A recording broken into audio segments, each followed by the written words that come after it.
Welcome to Uncluttered and Unfiltered, the podcast urging you to let it go and don't look back. With nationally acclaimed professional organizer Christine Stone and self-proclaimed hot damn mess radio and TV personality Eden Kendall. Welcome, everybody, to Uncluttered and Unfiltered, especially everyone that is brand new and joining us for the very first time. We know, based on the stats we see, that we have a whole bunch of new listeners, and we couldn't be more thrilled. So without totally boring our usuals, the lovely ladies that have been with us from day one, let us, if you don't mind, introduce ourselves again and explain why we do what we do. So, Christine, can we start with you, please? Yes, we can. I am Christine Stone, and I've been a professional organizer for over 14 years. And I met Eden coincidentally through her other show that she used to do.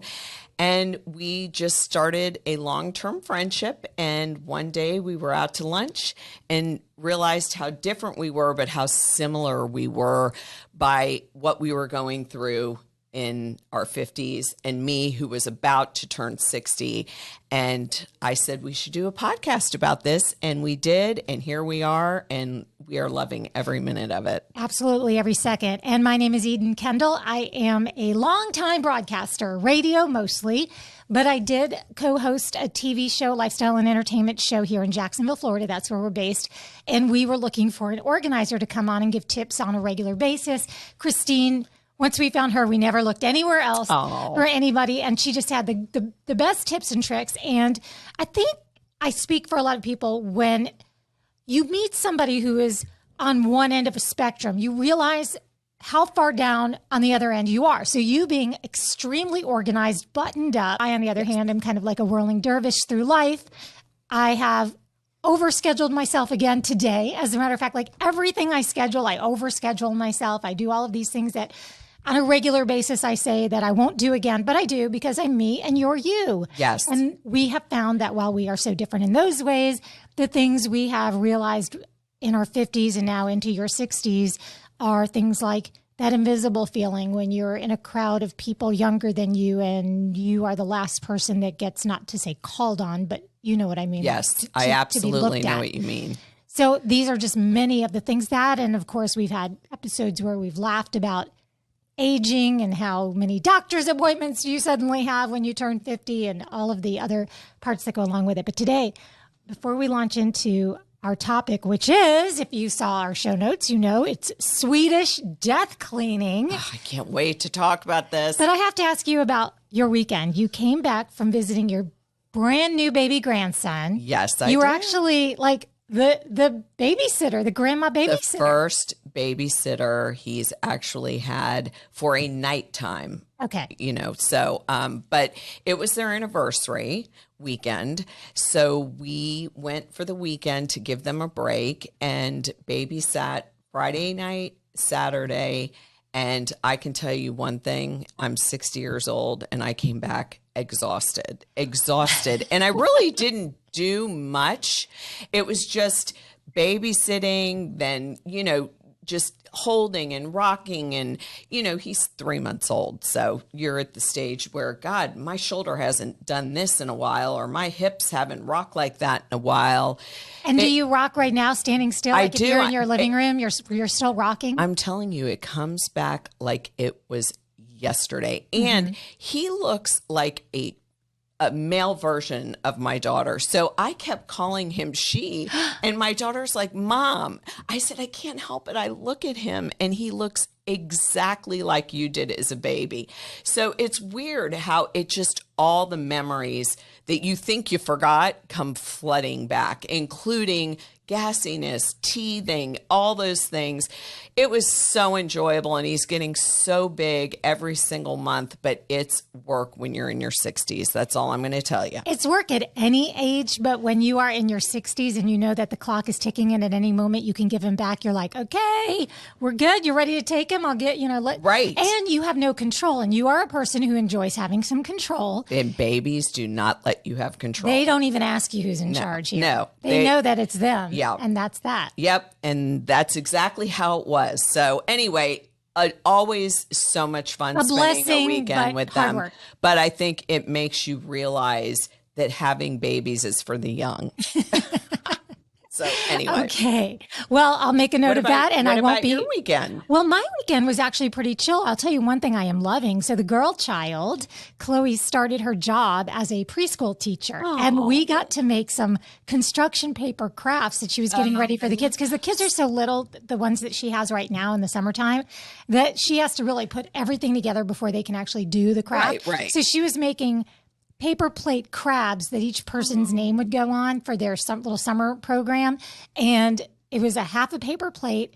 And then I got to make a template for and cut out the claws. And it was just fun. I said, is this going to be my whole summer? Are we going to have camp all summer? Because I'm down for the crafts. I loved the crafts. I really did. That was like the most favorite part of when my kids were young, was coming home when they had a project that was arts and craftsy, and we would just sit at the table and put things together and make things. I did love that part of the toddler / older kindergartners. I told her no glitter is coming. Oh, no glitter. I mean, come on. No glitter. No glitter. No. Glitter is what you give your enemies in an envelope. That's exactly, like when I open one and there's glitter, I'm like, this person does not know me at all. They are your nemesis. They're not your friend. All right, Swedish death cleaning. I've only heard about this from you, but you tell me that it is the next thing on what, Netflix? Yes, it's the next show on Netflix. And I want to start off by saying Marie Kondo, The Home Edit, anything that gets people motivated to get organized, I am 100% in favor of. People always ask me when the newest, biggest thing is coming out, what is my thought? And that's what I always say, because if watching an episode of Marie Kondo on Netflix or The Home Edit makes you go and clean your closet out or get rid of stuff in your kitchen, I'm like your biggest cheerleader for anybody, fellow organizers, because it helps people get motivated. And I have to think that's why we have several organizers I've noticed that have joined our group and have been listening. Yay. And I think that's because this is something that they have experienced the way you have that changes lives. Yes. It's better. Yes. So me being someone perpetually disorganized, but who has experienced becoming more organized, every time I do a project that gets me a little bit more organized, I feel more calm. Yes. So what's different though about this, and why does it have the word death in it? Okay. So I'm going to read this verbatim only because I don't want to mess it up, but it's a cleaning exercise designed to essentially help you prepare for death. And although it sounds morbid, it's actually quite practical. This is what they are saying. Once you reach the end of middle age or sooner, if you feel like it, or later, if you're late into this exercise, you get rid of all the stuff you accumulated that you don't need anymore so that no one else has to do it for you after you pass. And so when I was looking into this and researching, I mean, for me as an organizer and an experienced organizer, this was like a no duh to me. Like, of course, I mean, this is exactly what I preach all the time to clients that are over 70, to what I've experienced in my job, which is dealing with a lot of adult children after their parents pass, and how stressful it is. I mean, they're already in mourning over the parent, and then they have to deal with every piece of content and storage units and in the house. And so I see this from this side.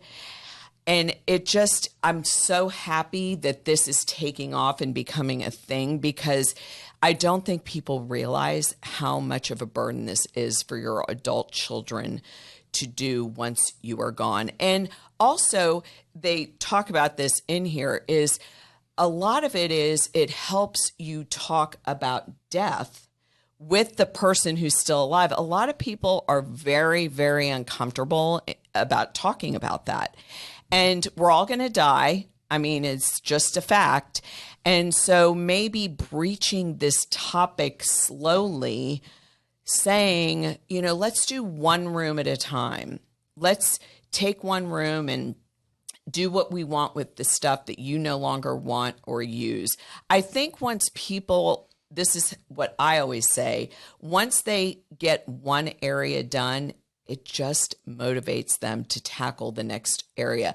I do know that you have to have patience, and sometimes you need a middle mediator person, because it ends up getting contentious if it's the child and the parent. So that's where I constantly come in as the person who can help the people get unstuck, and I'm not their daughter. So it's just moves a lot more quickly. Is a scenario that you might find yourself in if you were tackling something like this, maybe mom is convinced that somebody is going to want to inherit that wedding gift that she received from her great Aunt Thelma, and it is hideous. And so you're trying to convince her that nobody wants it? Or is it more like papers and tax stuff and nonsense? Like, is it just everything in the house? I think for my business, it's, taking it slow, picking your battles. So really getting rid of those big things first that, if there's an old treadmill sitting in the garage that hasn't been used since the 70s, that would be something you want to target right away. You want to slowly work into the memorabilia, because you're usually dealing with someone over the age of 60, and that immediately brings back memories. And that's why they call it memorabilia clutter, because it can go really slow if you go through each little thing. And that's why, the Marie Kondo's way of doing things is touching something and does it bring you joy? This is not that, which is why I even love it better, because you're more pragmatic than that. You could be doing that for years. In my experience. Okay. See, I did the Marie Kondo thing. I had that book early days before I really got to know you, Christine. And one of the things that, she had you like talking to your purse and saying thank you to your purse at the end of the day. It's a whole thing. But what for me was a problem was some things spark joy for me some days and not other days. And so I need more of a pragmatic approach with, when was the last time you wore it? When was the last time you used it? Do you keep it in a drawer somewhere? Are you ever looking at it? Right. So I do need that sensibility factor. Right. It can't just be emotion for me. No. And I think that's why I love this, because it's really practical way of thinking and getting down to the nitty-gritty of what do you really need at this stage of your life, and what are you leaving your kids to deal with when you're gone. And when you really have a deep conversation, I have found that a lot of people understand that better when the adult child says, Mom, I really don't want any of this. I just love you. I have our memories. I would tell you if I wanted something. I wouldn't lie to you. So let's do this together. And if you want me to have piles for Aunt Susie or Cousin Jimmy, I am more than happy to do that. But I'm here to help you, so that you're not leaving this to us to do when you're gone. Since I have so little to offer on this particular subject, may I offer one suggestion? Yes. Tell me if you agree. If you decide, if you are in your older years and you decide that you want to put sticky notes on things to mark which child gets them, can you put them on the back, Nana, so when I go to your house, everything doesn't have somebody's name on it? It is so morbid when people do this. Have you ever experienced this? My grandmother went through a phase where towards the end of her life, and it wasn't that she had some impending doom happening, she was just older, and you would be in her house and you would see a little sticky note on a picture that's literally hanging in a hallway. And it would say, I actually like this cut. Yeah, you would like that. But no, it's one thing if you're moving and you're wanting to tell everybody what room something's going in. But if you're designating who's getting what after you're gone, if you're looking at that every day, I don't think that is a good way to keep your optimism flowing. Let me think about this. Think about that. Well, first of all, it better be a really sticky note, because, it could fall off and then everyone's fighting over that painting. You know what I mean? Well, even then. So, right. To do that when you don't have something impending, but putting it on the back or typing it up in a computer or speaking it to your child to type up. These are all things that help avoid drama when the person goes. I mean, really, it really does help everyone from fighting over silly things. The designating the things. My Yes. grandmother, another thing she did do that she was spot on with is she did start giving things away before. Excellent idea. And that is such a nice idea because you can see the enjoyment on the person's face. Like she definitely did that with all of her jewelry. She wasn't going to wear it anymore. She was 95 when she passed. She wasn't going to wear it anymore, and she wanted to see us enjoy it. She had us pack up and ship ourselves all of her china. Love it. And she's like, I'm done throwing dinner parties. Right. And you know what she did that was so sweet? She said, look me in the eye and tell me that you will put this in the dishwasher. Because she was like, it's no good having china Right. if you're not going to use it. Right. And this, even though it looks fancy, it can go in the dishwasher. I love it. So these are the kind of mandates that she passed along with all of her things. So you weren't looking at boxes. Very smart. Very smart. Kind of a little too realistic. But then again, that's where if you have somebody who's not wanting to straddle that emotional and realistic line, this is where something like that can come in really handy. Yes. You can say, I heard it on a podcast or I watched Yes. a TV show. Well, the reason why I love this is because it's not about, hey, mom, get rid of all your crap now. I don't want to deal with it. It's really about actually spending some time with the person, and really you'll hear stories. It could be a joyous thing if you put your mindset differently when you start doing this with the person.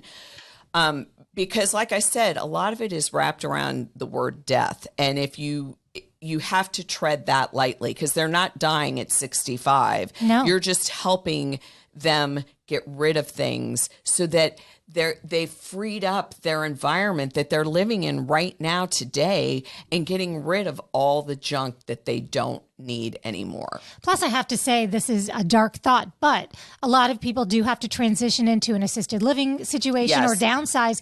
And if you have to couple doing that with purging, that can be extremely painful. But if that's already done, and maybe you have another few happy years living in the environment you're in, but you've already gotten rid of most of the things that you would eventually have to say goodbye to, that would ease a little bit of the pain of that scenario. Yes, especially when you have a parent going into assisted living. They can barely, I mean, I have so many friends who have been in that situation, and they can take some of their things, but like a dresser, a nightstand. Right. It's very specific. It's not like a living room furniture situation or boxes and boxes and boxes of memorabilia. So it's just really important to at least open this for discussion. You know what I Sure. mean? So another thing that how this can change your life, what they're saying, it might make you happier. And not might, for me, it will make you happier. Not only the person helping, but the person who's been living in this clutter or disarray. It will definitely make them happier if they're living out the rest of their life and they're only 70 and they have many, many more years, but living with less. So that, I don't say might, I know will make them happier. If you pare down, the argument is that you really can focus on the really important things in life. And that is so true. I mean, so true. How many times have you been with an older relative and they say, I'll be right back, I want to show you something, and then they're searching for whatever it is. Searching. And if they could just instantly know exactly if it's important enough to show you or share with you or give to you, they should be able to know exactly where they left it. Exactly. And if you have my life, a house like mine, and you haven't, let's just pretend I haven't had the help of a good organizer. I mean, before I downsized, I couldn't tell you where a lot of things were. Now, every time I clean out a drawer or clean out my car, I find things I had lost. Yes. So I imagine not only are the memories going to come flooding back while you're working on this with a parent or an older relative, but they might find some things they've been looking for. Right. Or something you had asked them for a long time ago, and all of a sudden it appears. So definitely. So the other thing, having fewer things to worry about really can make life seem more manageable, from practical chores you do on a day-to-day basis to big projects. Another thing that I totally believe is true, and that is being organized, decluttering just makes everyday living so much simpler. And so most of the things they're saying is exactly what I preach all the time, which is decluttering simplifies your life so much more. Multiple studies, which I'm reading from here, link clutter with stress and decreased productivity. And the study that analyzed how 60 women described their home environments found that those who considered their spaces more cluttered, unfinished, and less restful had consistently higher levels of the stress hormone cortisol and worse moods over the course of a day compared with women who describe their homes as being more restorative. I mean, it really is true. I mean, if you have a home that you can walk into at the end of the day, when you've been running around, running errands, like you have 4 different things you do day in and day out. If you come home to a house that is simplified, organized, it just makes your life less stressful. Oh, absolutely. I agree with that. Do I live by it every single day? Of course not. But it's true that you have a sense of control. Yep. You have a sense of peace when you walk into a home that's already clean, and you have a sense of chaos when it's the opposite. Yep. Exactly. I mean, you can never find anything. You spend more money because you go out and buy things you already have because you couldn't find them. And it's just a waste of time and money constantly searching and buying things you already own. So I'm so happy we're talking about this because it's although they're calling it death cleaning, it's really life cleaning, in my opinion. You're still alive. You're not dead. So this is something to put into practice for yourself as well as an elderly parent that needs that little bit of push. Like I said, and what they're saying, it might help you cope with the reality of your own mortality.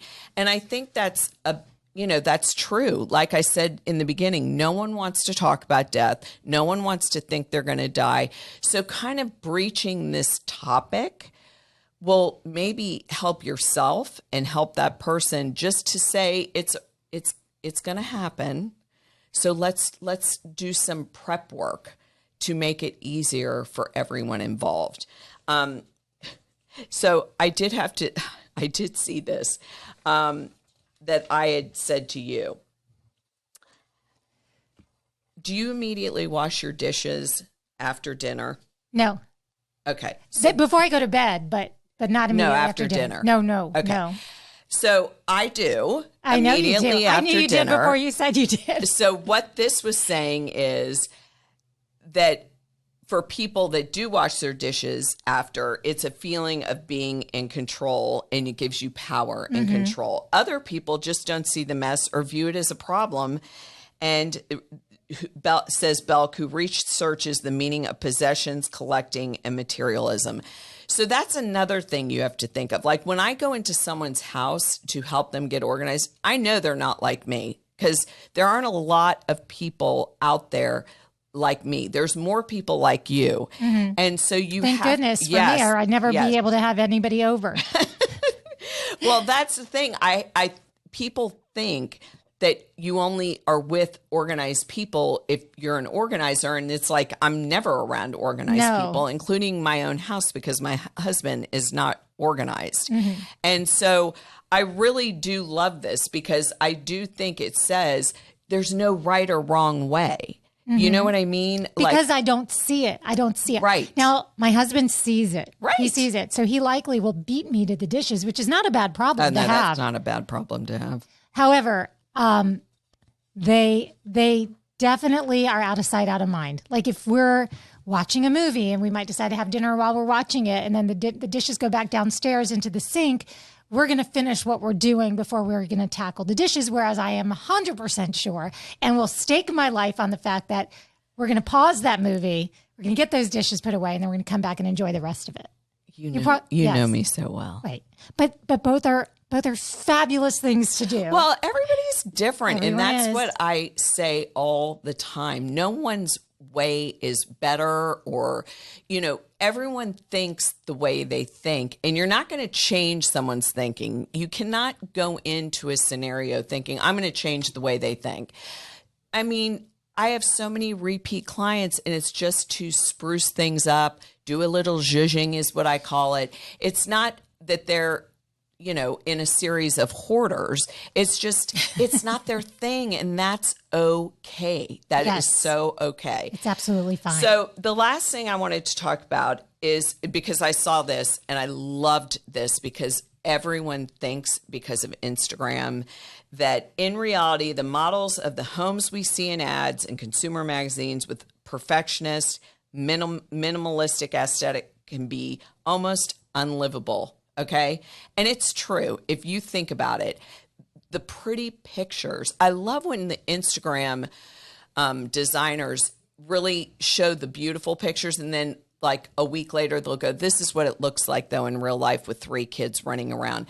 I'm grateful for that. And very grateful for that because as an organizer, people want that look and I'm fine with that. I think it's beautiful to have your home in tip-top condition. But if you have 3 kids under the age of 5, keeping that realistically without pulling your hair out every day is not realistic. So Instagram and other social media has made you think my house has to look like a magazine and stay looking like a magazine every day or something's wrong. And you're going to miss out on life. You're going to miss out on life. You're going to miss out on your kids and life. And you have to go by that old adage that applies to just about anything on Instagram, Facebook, all the social media platforms, which is you're looking at everyone's highlight reel and your own behind the scenes reel. Yes. And if you compare the two, you're just going to feel badly. And I also remember very well when we put our house on the market, my neighbor saying, where's all your stuff? I went online, I saw the pictures. Where's everything you own? And I'm like, hidden away. Yes. You move it to another room while the photographer is in that room. Yep. And that's what's happening in a lot of these situations too. I do love the zoom out, like you mentioned, where an influencer will say, here's the real picture. Right. And here's what you got to see when I cropped out everything in the background. So keeping that in mind, the real life is what we're here to talk about. And that's what we have going on social media as well. And this is a great opportunity for us to invite you to be a part of our Facebook page. We have a couple of different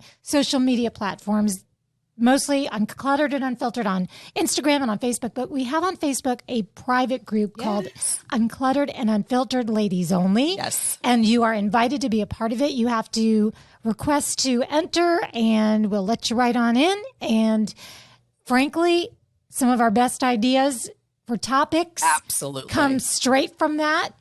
The other thing I want to mention is that if this whole conversation about aging parents had you feeling a particular kind of way, we are going to be delving deeper into that in an upcoming episode, the emotional side of it, some tips, things that you should be doing and shouldn't be doing when your parents are reaching that age to help yourself have peace and to help them have the happiest life they can as they are getting older. Yes.